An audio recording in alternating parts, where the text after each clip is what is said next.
Hi, welcome to the March 11th episode of the Benmore Brief. Today we have agency owner at ALG Worldwide Logistics, Jeremy Powers on.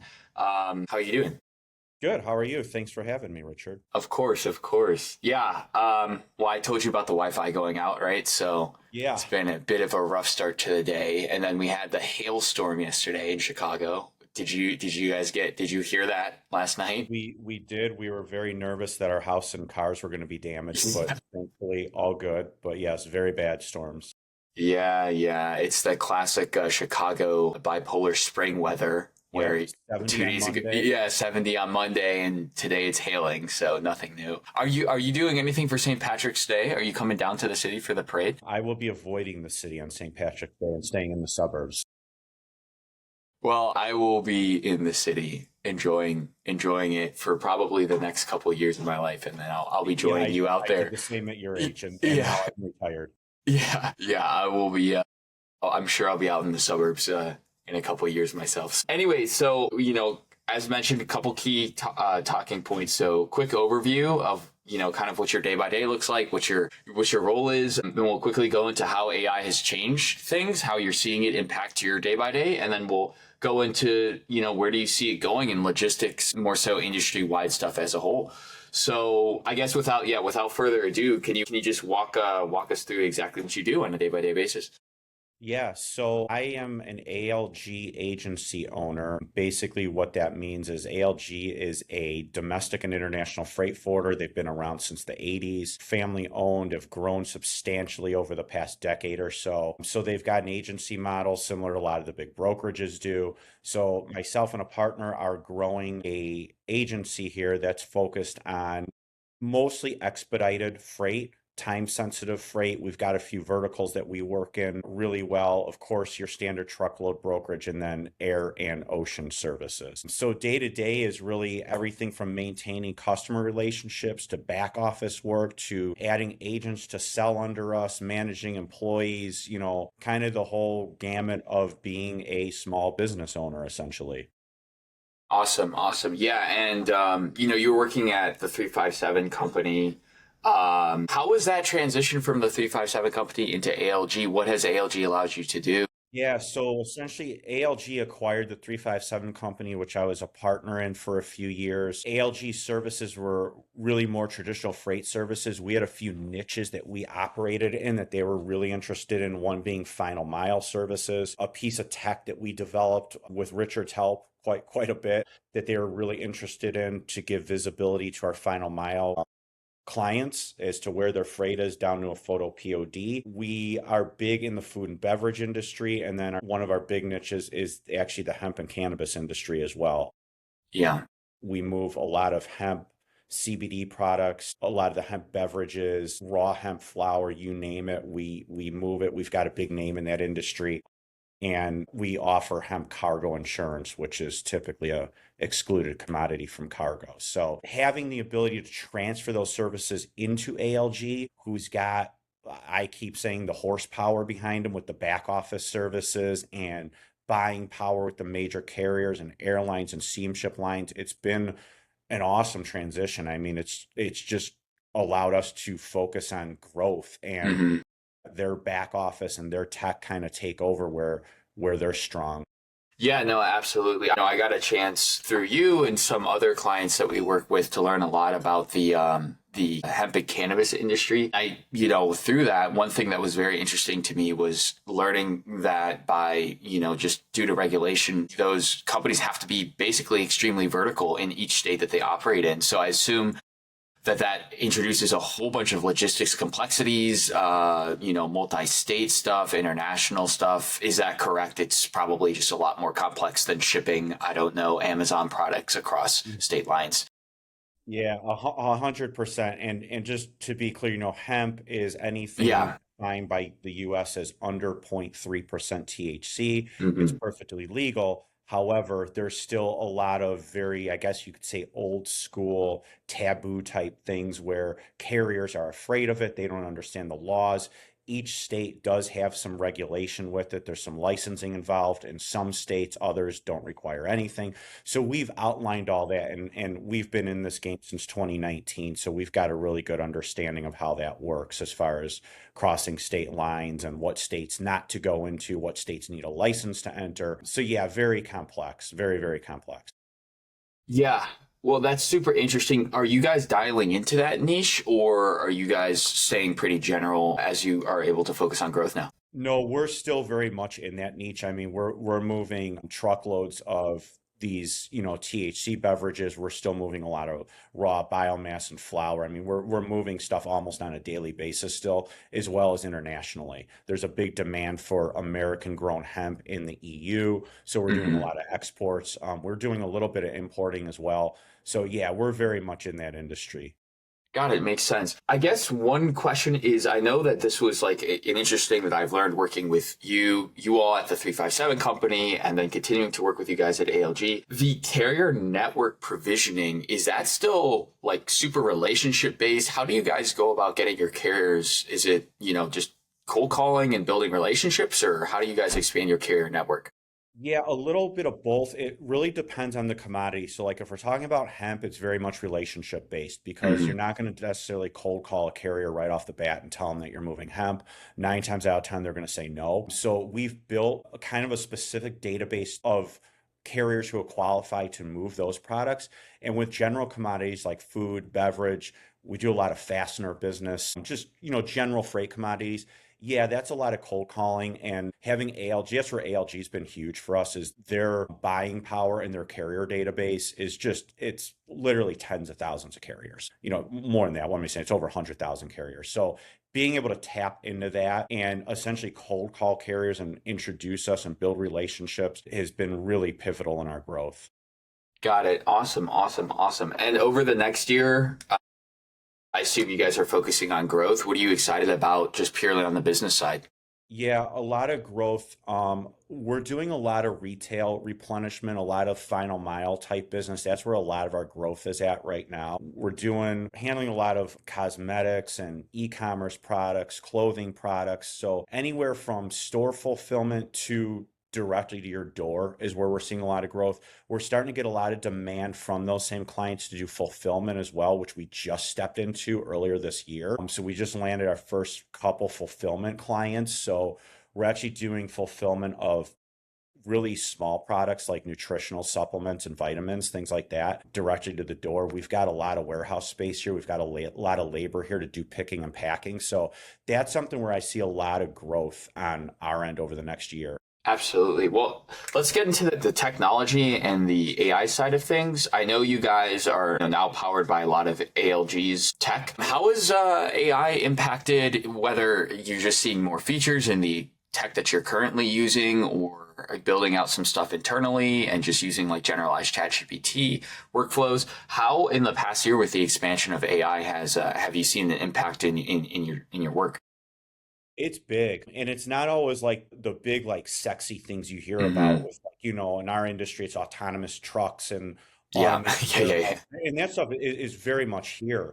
Yeah.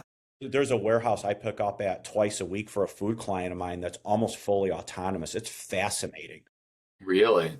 Yeah, it's definitely here, but the day-to-day piece has been game changing. I mean, as far as like back office functions, Hmm. billing, auditing, accounting, scanning documents, matching documents, especially when it comes to international shipping. There's so many documents. To speed that up and free up our operators to do better work or work that's more needed, I should say, than a lot of these tedious tasks, that's Hmm. been the big game changer for us. We could just do so much more now because we're taking these little old school mundane tasks away that are just being done in seconds now Yeah. versus days in some Yeah. cases, especially auditing bills and the payables, the receivables, the back I'm office. sure like summarizing emails, I Yeah, assume I as mean, well. like on the final mile side, we've got some, as you know, we've got some really high volume clients. They could toss Hmm. 1,500 or 2,000 shipments on us in a day.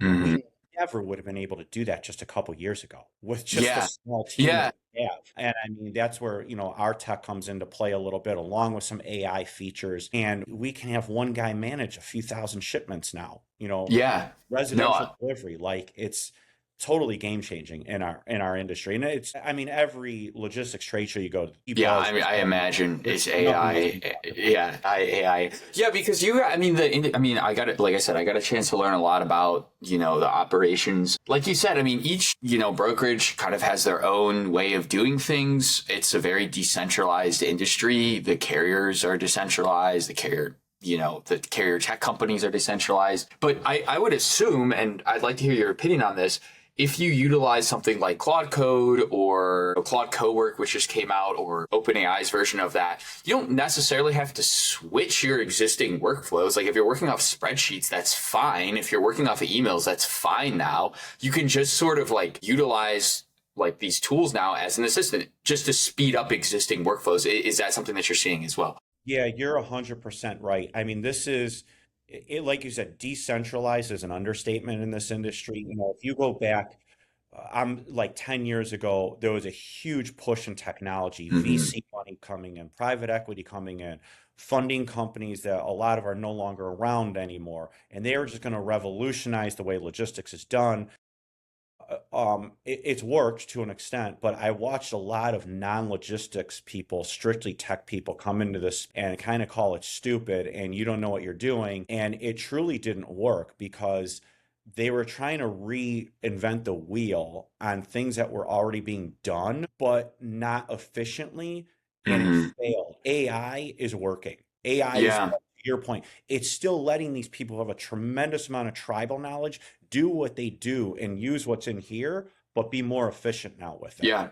Yeah. No, Yes, use your emails, use your spreadsheets, but we've got this tool now to speed it all up, take out the human error, and make everything more accurate and more efficient. Well, yeah, and you can do multiple things concurrently. I know like a big thing is you'll get order requests or, requests for bids essentially through emails and stuff like that. That was the first thing that came to mind when I was going through like use cases of AI in logistics is like, yeah, I know a lot of stuff is coming through emails. Like I forgot who, I know a team member of yours, like I just remember talking to them and they were going through like hundreds of emails a day, Yeah. which is, I mean, that's just complex, but like now you can have, if you wanted to, an integration into your email and just summarize, or literally just within Gmail now, there's that summarization of threads on the top of threads now, right? So that's just native that everyone should have access to. And I assume these small little things are going to compound and simply, like you just said, just allow one essentially operations specialist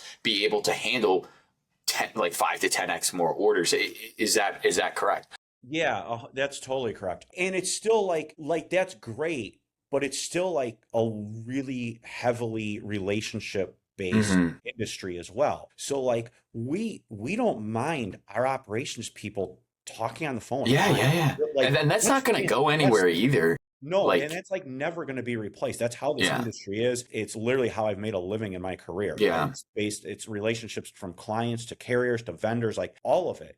So to free up their time, I'd rather them be on the phone building relationships. yeah, exactly. Right. I It's mean, great for all of us. that's the highest impact time that they could be utilizing rather than entering in stuff to a CSV or a spreadsheet and dealing with emails and trying to like, I mean, like trying to piece together something from one portal versus an email that was received and all this. You can just copy paste, and just be like that, rather than doing that all manually. Where do you see, I guess, let me ask you this first. Just in your usage, what tools do you utilize? Are there any boutique tools that you utilize that are embedded within software products that you were traditionally using? Like, for example, one of the existing SaaS products that you use rolled out a cool new AI feature that's currently being used. And then on top of that, do you use any general tools like Claude, Cowork, or ChatGPT and stuff like that? Yeah, chat for sure. Just because I think it's the most universally Yeah. accepted, easy, cheap, and Yep. it's so simple. I mean, it's Yeah. unbelievable. And then, like you said, ALG operates their email and Outlook. They use the AI feature that Outlook has. What's the Microsoft one? Is it Copilot? Copilot. Thank you. Yeah. Yeah. So again, it's simple as summarizing emails. I mean, I've got it even on my phone. Like it's just easy to, click down, see that one sentence summary, be like, boom, that's what I thought it was. Or, oh, that's way more important than I thought it was. Yeah, just the simple tools like that. ALG's got some proprietary things they are working on. Hmm. They've got some AI developers here. Again, back office functions, accounting Yeah.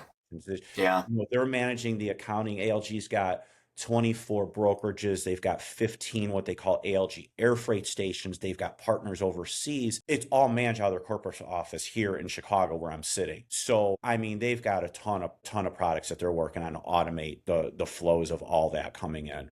Yeah. Let me ask you this. One thing that AI has done besides just like its basic tooling has allowed software to be built rapidly. Do you see any usage of AI like because again, like AI can be great like in like email summarization tasks, but it also can write boutique software a lot faster. Do you see any room for having maybe even a non-technical person on your team utilizing Lovable or some, one of these code generation things to build like a little internal tool? Are you seeing any of that emerging? Yeah, I mean, there's some inside sales staff here, and some marketing people who are absolutely using those tools to automate their workflows, and is down to marketing graphics, Hmm.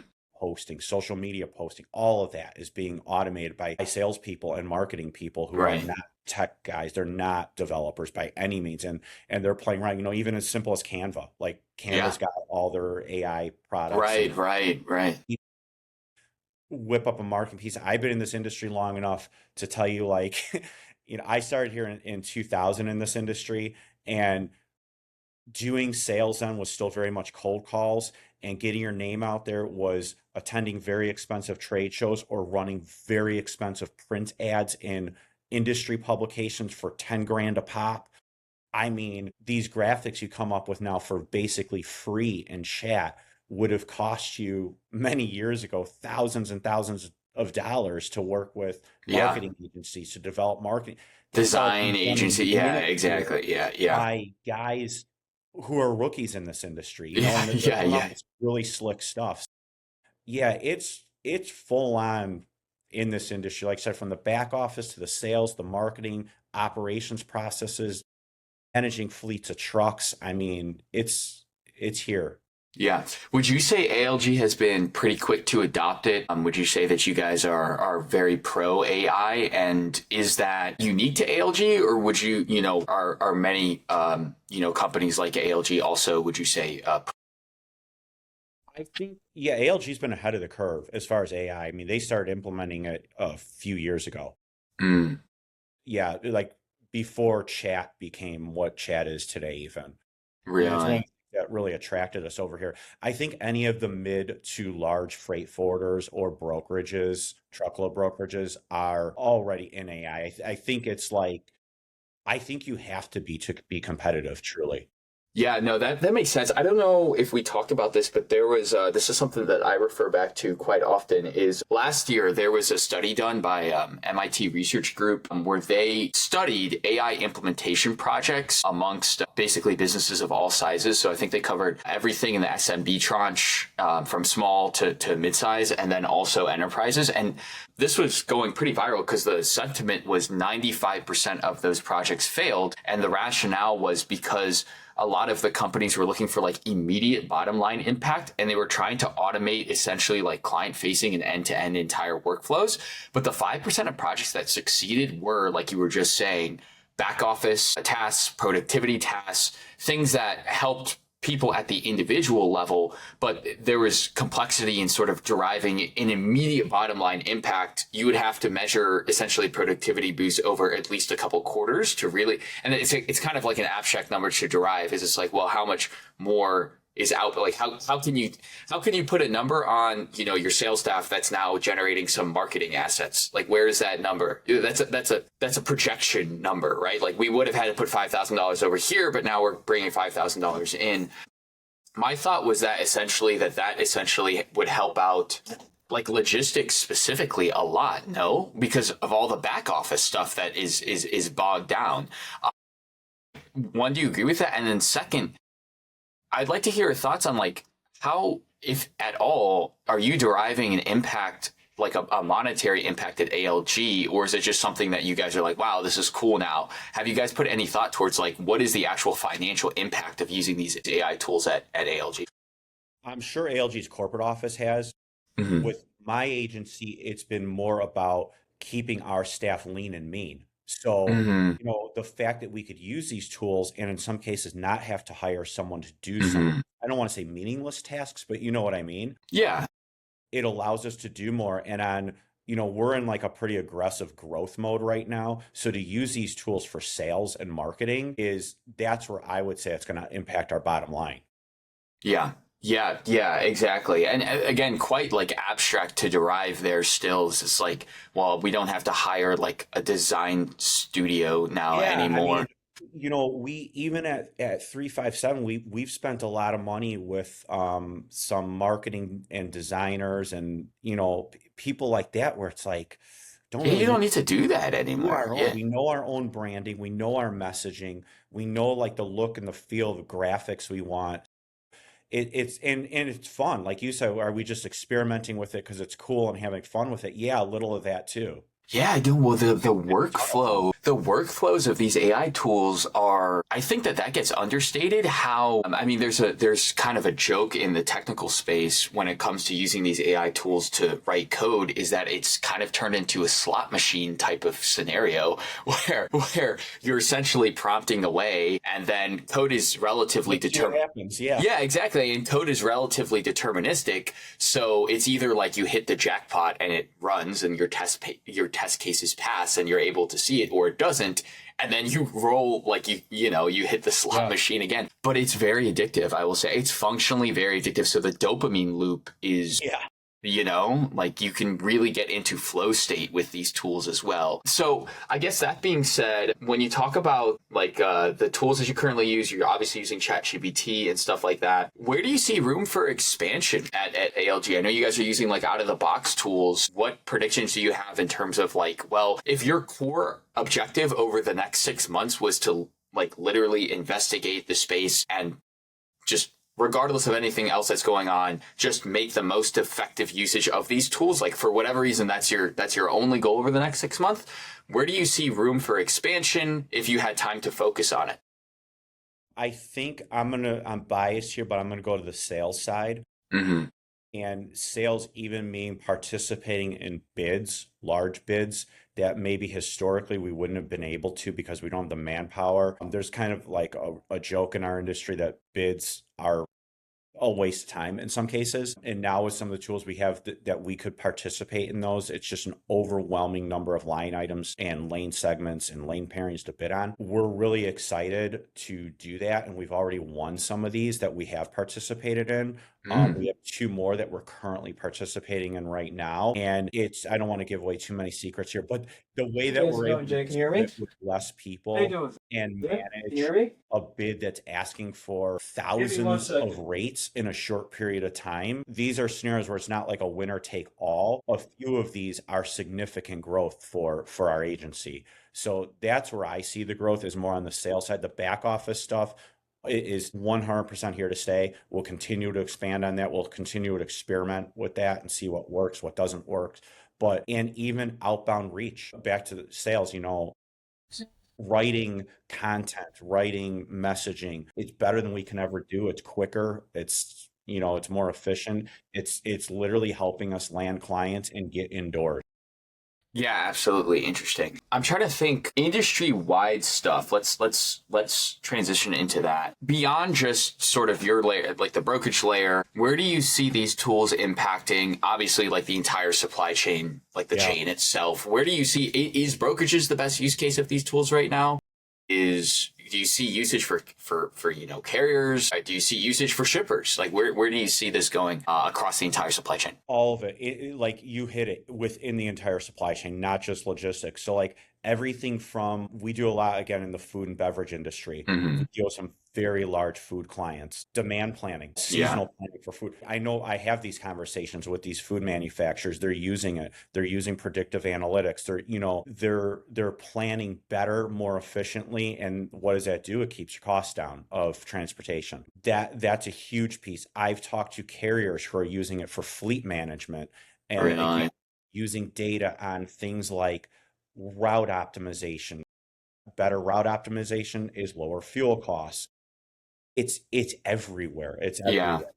Warehouse automation, like I said, I've got the autonomous warehouse. It's fascinating, and the accuracy of it, eliminating human error, it keeps costs down for everyone. It makes everything more efficient, makes transportation run better. People get their products on time as a result of this. Yeah. Yeah. That's No. just what people don't see behind the scenes a Well, lot. yeah, but I mean, like logistics as a whole, again, like working with you guys, I was like, my God, like this is so much like, because, your end user in, the Yeah. supply chain just sees a package arrive and, working with you guys, yeah, there's a lot. There's a really There's a a lot lot. behind the Yeah. There's a ton behind the scenes. And, you're from,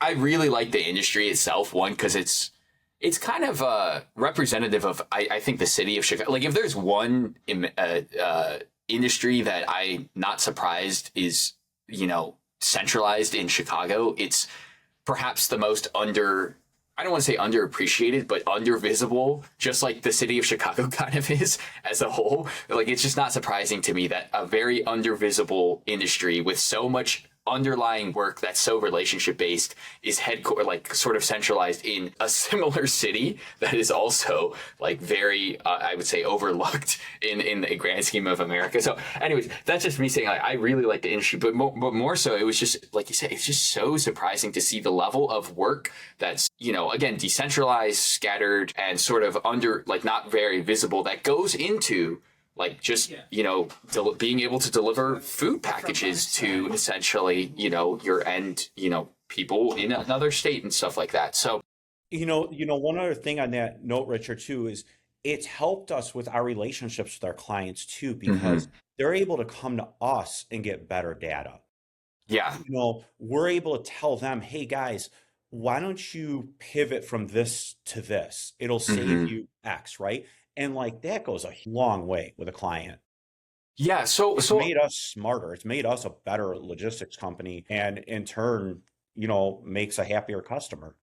So let me ask you this. So kind of a two-sided question, essentially. So first and foremost, what is essentially, is there like the risks? Let's talk about the risks of AI. Like it's great. I'm sure it's transforming a lot of stuff, but are you getting now a lot more emails that are very clearly like someone copied and pasted in something from ChatGPT, or longer emails that you're copying and pasting into ChatGPT and getting, the key points? What are some of the problems that have been introduced now that, it's impacting the industry a lot? Fraud. That is a Fraud. problem in logistics. Yeah. It's getting a lot of national attention. There's been a few celebrity brands of truckloads of products that have been hijacked. So I mean, you unfortunately have the bad guys using these Hmm. technologies to their advantage. And I mean, you have to be overly suspicious of some of the messaging you get now through email, Really? LinkedIn. If it's the old saying, if it's too good to be true, it probably is. If randomly you get invited to a bid that you have no relationship with a Fortune 500 client and it sounds perfect, it's probably not Hmm. real. Our operations guys are extremely well versed on how to deal with carriers. We've got a lot of products, a lot of tech products built in to vet carriers. Carriers are stealing MC numbers, they're stealing identities, they're hacking government websites to steal identities. So unfortunately, that's the downside to all of this, is it's made fraud a lot easier to pull off some of their scams. Yeah. I can imagine that. And that was already a big problem in the industry, even pre AI, right? Is Yeah. just a whole bunch of fraud going around. But you've Yeah. It's definitely gotten really seen bad. an increase. Yeah. Okay. Got it. And then let's talk about like regulations. Are there anything that you've been like specifically told or have heard in the industry that you can't use AI for? This is a common thing that we talk about with a lot of our other clients. Is just like, okay, yeah, ideally in a completely unregulated environment, this would be a great tool. But what are some of the restrictions and guidelines that you've come across? So honestly, none. Like, and I'm sure they're out there, but truthfully, I have not run across any. I mean, I think whenever you're doing any kind of contract negotiation with either a carrier or a client, it's probably not very wise to make that contract an AI, like use a lawyer, use Right. a real human lawyer. But other than that, nothing yet. And I'm sure it's coming. It's I'm coming. sure It's that gonna I come. just Yeah, personally absolutely. haven't encountered it, but I would bet that there's a lot of that going around right I'm now where sure. it's, making up small contracts, not using a lawyer, pumping in an AI, thinking you're solid. I've talked to lawyers about this, and I know obviously they frown upon this because Hmm. it's not as easy as it looks. There's wording that should be very specific, especially based on the state that you live in. Yeah, no, I mean, we were talking to the industries that we've had the biggest, just in like conversationally, where they're talking the most about regulation is the classic ones that already were highly regulated in technology. So finance, we were talking to a mortgage company, and it's like, I would love to use these tools, but Yeah, yeah, my wife is in no way. finance, and I hear a lot of stories from her.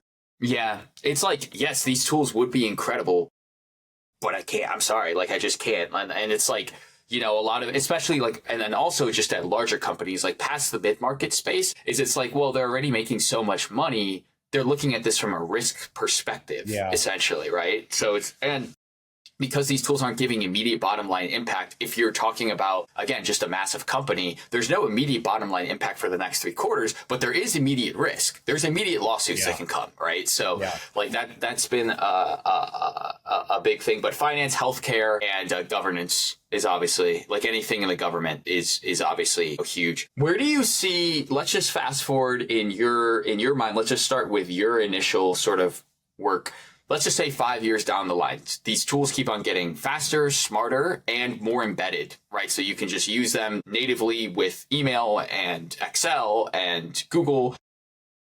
What does that look like for you guys? Is that just essentially you and your team? Does that just mean a smaller team that can do more? Or what are your predictions on that side of things? Yeah, I think you hit it right on the head. I think it's a smaller team that can do more. And the bodies that we do bring on will be in, I would say, probably higher level roles, Mm-hmm. Mm-hmm. where you do need that experience and that human relationship building. But it's going to keep us lean and mean and hopefully winning business still is Yeah. at a quicker pace with less resources and Yeah, less time. I was about to say, do you see, if you adopt these tools and stay up to date with them, do you see a very clear competitive advantage? Yeah, absolutely. Yeah, I mean, we were talking about Chicago and logistics. Like there is Mhm. hands down, I will argue anyone on this subject. Chicago is the Mecca of logistics. There's a thing Absolutely. in this industry trying to say Chattanooga, Tennessee's getting up there. I've been to Chattanooga. It's super nice, nothing against it, but you're not even close to Chicago. So all of the biggest brokerages, the biggest freight forwarders, the biggest trucking companies, they're all here for a reason. Yeah.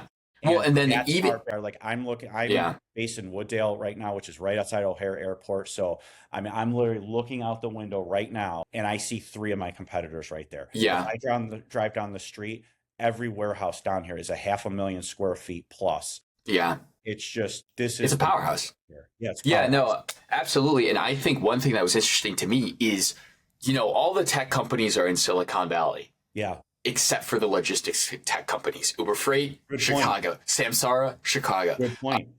Project 44, Chicago, right? Like Yeah. all of these guys. Maybe they have an office, but they definitely do also have an office in Chicago. So Yeah, it's like and even you can't argue about that. even the ones that aren't based, like Flexport is, Yeah, I believe it's Silicon Valley, huge presence in Chicago, huge yeah, office. I mean, exactly, we've got a Google corporate office here now. exactly. Like Yeah, it's definitely becoming, besides freight, the tech side, the logistics tech space is very much here and thriving. yeah, no, absolutely. And I mean that's great because there's a little bit of the Silicon Valley flair. Yeah, But it, again, I think it just goes to show it's like, yeah, if you want it, well, we were talking about this offline. We were like how relationship based the industry is. And, my theory, my assumption is that it's like, yeah, you could be a massive tech logistics company in Silicon Valley, but you got to be in Chicago to make those relationships now, right? So, yeah. so I mean, I lived downtown Chicago for 15 years, and I mean, it's crazy just going out down there running into other logistics people. It's not, Well, like it's not abnormal. Either you know them or you don't know them, or you strike up a conversation with them. Lo and behold, they work at a logistics company. well, yeah, this was I think 2 years ago. I forgot the conference that it was at, but this was still in college, right? And I was just like very intrigued by the logistics space as a whole. So I flew out to, it was at the McCormick Center. I forgot what the event was, but I don't know if you remember. I ran into Brandon, and was it you who was also there? I'm trying to think which one was. I Yeah, think it was JP. It was you or JP okay. who I ran into. But yeah, we just ran into each other at the conference, and we were like, "Oh, no way!" And that was, yeah. But to your point, right? Like, what are the? Yeah, I mean, not what are the chances? Actually, kind of high chance, right? yeah, But very high chance. Yeah. yeah, but no, it's awesome. Let's talk a little bit about like beyond just the generative AI stuff. What about the robotics stuff? And that's more, I know, like warehousing and stuff like that, but more on the hardware side of things. What's happening in that space that you're seeing?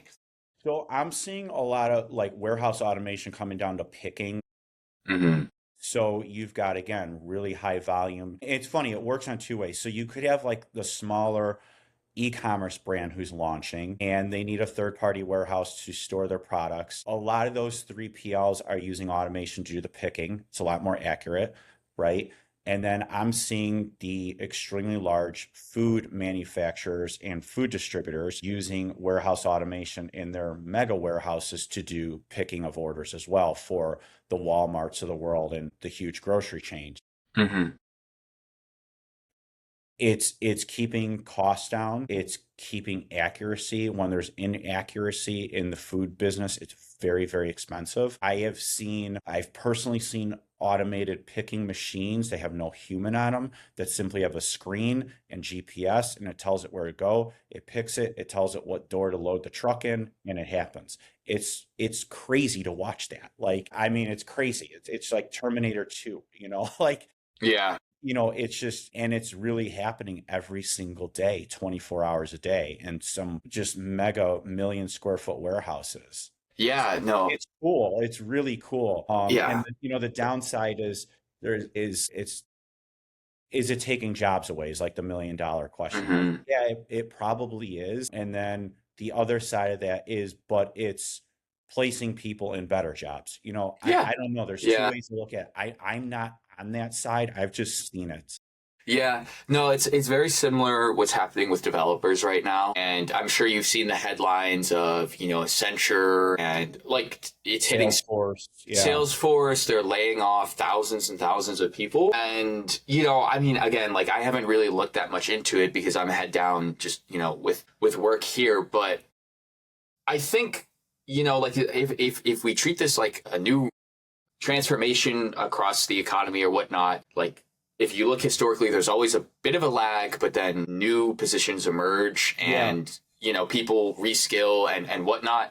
But this one, just based on what I've talked to from some people who lived through the internet boom, this one's even moving fast. Like it's like a fast Way trans, faster. yeah, like a Way fast faster. one. Yeah, Yeah. yeah. So I don't know what that means. Obviously, I have no context. This is the first like real. I was alive during the internet transformation, but I was a kid, and then this is like the first one where it's like, oh my gosh, like okay, like no matter what you say, like this is transformative, like, and it's very impactful. So I don't know. The only thing that I will say is with the people that we hire here at Benmore, I got a chance to talk to them just with like, how's the job market?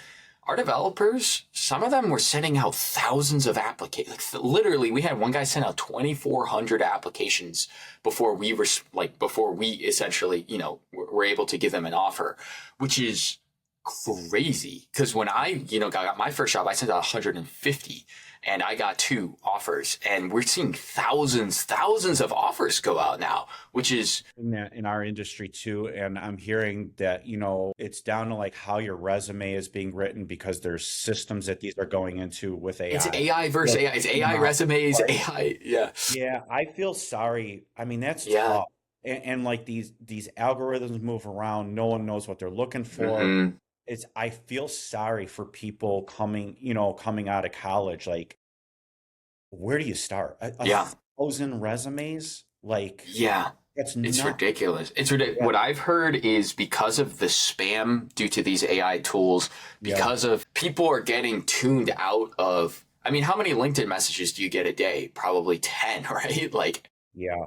yeah, LinkedIn. I was talking yesterday, I'm sorry, 2 days ago to the director of sales at a staffing agency. And I was just asking him, because, we're trying to expand. I've talked to you about this. We're trying to expand to the mid market with AI transformation consulting.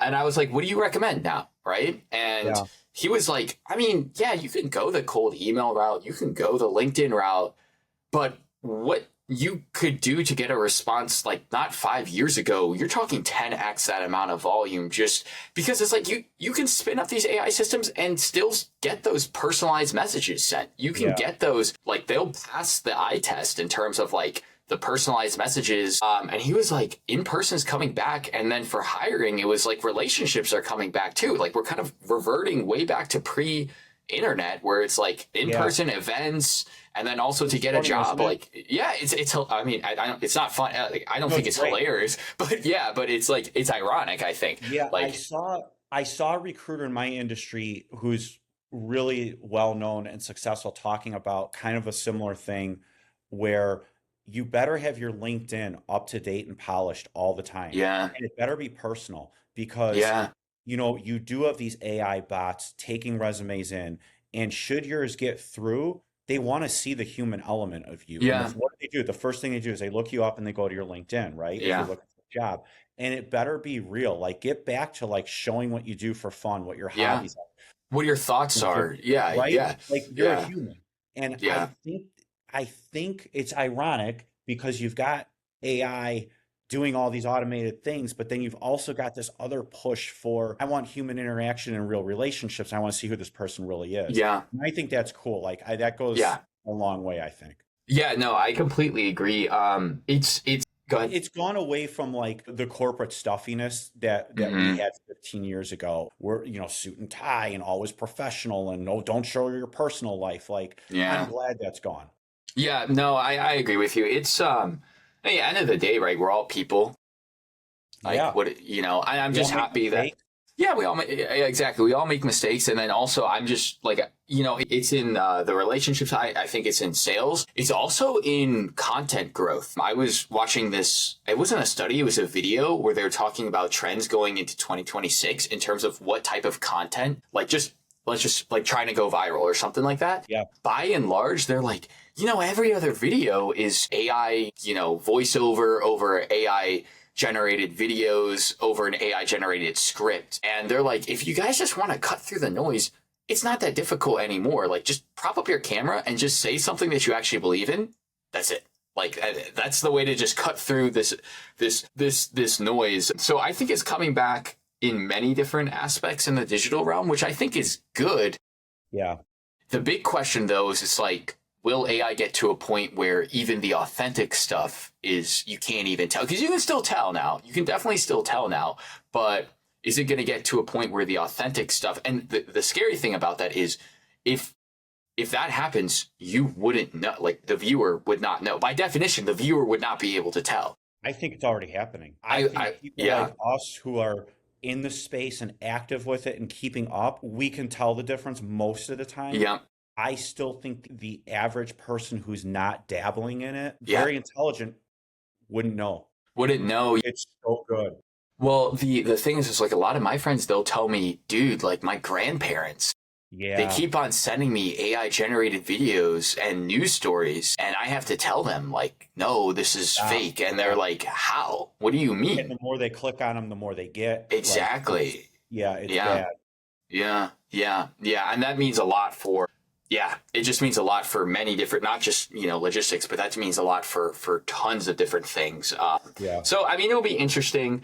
I think, what this was, I don't want to say like a Kodak moment, but something that was interesting to me was we run like a lot of ads on Meta, and we hired, a lot of just like UGC sort of people who to just like say a script, and and there was one video that we made, and I just kept on watching it back because I was like, I can't tell. Like the person's body language seemed to be repeating, like their mouth and facial expressions, but their body, like the way their shoulders were moving, kept on kind of be repeating. And I was just like, two questions came to mind. I was like, one, does it even matter if it is AI generated? Because I can't even tell, and this is my job, like to be able, like, does it even matter? And then secondly, I was like, is there companies that are doing UGC, like video generation stuff, that have either some tuned model that's out there that actually is just passing the eye test? And it's like, if that's the case, that stays proprietary. Like they wouldn't want to tell anyone, right? Like that they're doing that. And then they're probably, it's almost like, I feel like high frequency trade. It's like one of those things where it's like, it's so good that you just don't want to even tell anyone, right? There's so much more monetizations from using it internally than there is from sharing it. And that got me a little scared too, because it's like, if these AI tools get so good where they're able to create their own business opportunities, like let's just say you don't even need a small team anymore. You just need an agent. What does that mean for the models? Like, does that mean that like OpenAI or Anthropic, do they just stop releasing models? And they're like, the best way for us to make money off these models is to use them internally to to just develop our own revenues. Again, kind of like a meta concept, but I mean, I don't know if you have any thoughts on that, but that's just like one thing that came to mind is like, at what point did they stop sharing these models and just keep them for themselves? I don't know. Yeah. That is very scary to think about. And I think we'll know in a year at the pace it's going. I don't think we're going to have to wait long to know. Yeah. Yeah. I mean, it's the AI agents, again, those are huge in our industry. We've got brokers using them to try to book truckloads. And I don't know, personally, I'm not a big fan of that. Mm-hmm. If they work, I'll probably end up using one. Right. I mean, being honest, the market will speak, right? So the market will speak. Yeah. Yeah. Yeah. It's interesting. All right. Well, we're pretty much at time here. So any last thoughts, any shout outs for what you guys are planning on doing over the next year? Or, yeah. Yeah. Just growth. Yeah. Reach out for any logistics needs. We've got a lot of services we offer. It's been great working with Richard and his team. There's a shout out. You guys have been fantastic at helping us develop some tech that was really niche and useful and still being used every day. Yeah. But yeah, we're super excited to be part of this team with ALG and just, grow. We're just, like I said, we're just in growth mode right now. Same with us. I get that pain where it's like, we've got the startup feel here. I mean, I've been a part of startups before, and it's, even though, ALG's Yeah. Well, two thoughts come to mind. That's like sentiment's like very popular in the tech sphere now. Is it's like, let's turn our teams into startups, right? And then just have them operate with AI tools, and like let's bring that back. So kudos to ALG for propagating and promoting that mindset. I'm sure that will be huge for you guys. And then the second thing that came to mind is just like, I know you guys, we have a similar feeling here where it's like, we feel like our operations are down pat, but we were talking about this. It's like, unfortunately, sales doesn't work that way, where it's like, you could have the best team in the world, but you got to tell people. So, same with us, just, we want to grow and shout into the ethos about what we're able to offer. So just specifically, on that note, like, what services specifically do you guys offer that you guys, it's kind of your bread and butter? That's awesome. Yeah. Well, best of luck over the next year of growth. Best of luck to your agency and ALG as a whole. And I hope we'll have you back here sooner rather than later. Yeah, exactly. All right. Well, thanks for hopping on, and talk soon. Thanks, Richard. Take care. All right. See you.